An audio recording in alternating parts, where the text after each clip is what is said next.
Should you consider working as a federal government employee?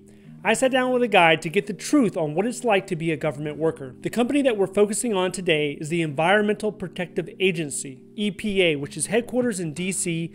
They have about 15,000 employees across the country. He originally started his government career at the Department of Energy in the recent graduate program in DC. Then he moved to Chicago for a position in the EPA. He has worked for the EPA for 1 year in Chicago as an environmental engineer. First, I asked him, how did you get your job? He was a GS9 at the Department of Energy, and he decided to start applying to a lot of different government jobs on usajobs.gov.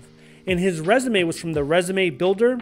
It was about 4 or 5 pages, and he looked at the job announcements, found the keywords, and made sure to include them inside of his resume. Overall, he applied to about 20 or 30 jobs in a 6-month period and received about 7 interview requests. From those interviews, he received 2 job offers.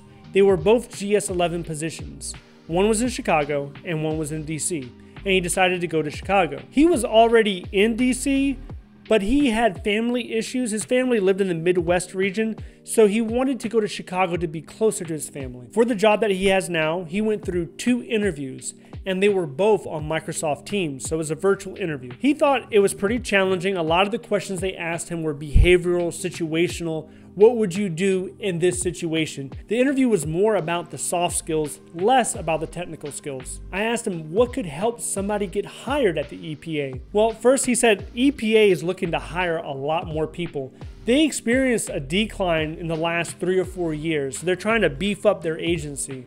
He would encourage people to read the entire job announcement, make sure you're putting those keywords in your resume, and also during the questionnaire, the self-assessment, make sure you're rating yourself high. If you're not rating yourself high, you can end up disqualifying yourself. All right, so then I asked him, what are the pros and cons of working at the EPA? So for pros, he's very passionate about the environment, and so are a lot of the people he works around. His coworkers feel the same way. He feels that he's actually making an impact. He has a regulatory rule that he works with. It's called the Clean Air Act. So he goes out to companies, he does assessments, inspections, and he ensures that they're abiding by the Clean Air Act. So he says that's incredibly rewarding. Also, the work-life balance at the office is great. He works 40 hours a week. He's not expected to work any more than that.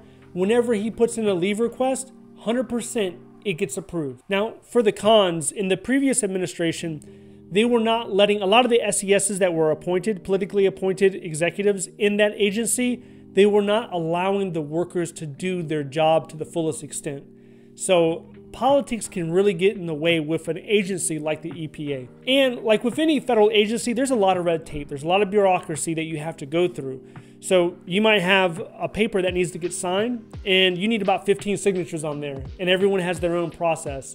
So a simple paper to get signed could take a month or longer. Things like that. I asked him, what do you do on a typical day? And he said once or twice a month he will travel, usually by car. So his area is responsible for like the 3 or 4 states around him, around Illinois, and he will travel out for a day or 2 at a time to do his assessments. Then when he comes back, it's all about writing reports based on those inspections, writing notice of violation documents, meeting with lawyers, meeting with other regions. A lot of that takes up his time. It has a pretty big emphasis on policy and rulemaking. So I asked him, why did you choose a government job instead of a contracting job? He wanted to make a direct impact on policy and rulemaking, and he said he was not able to do that from the contractor side. He had to be a federal government employee, otherwise it would not be possible. He also considered nonprofit organizations, but he didn't feel they had the power like a federal government employee has. I asked him, in the future, would you ever consider it? And he says no. He loves the federal government and he would not go into the private sector. So what would cause someone to get fired at the EPA?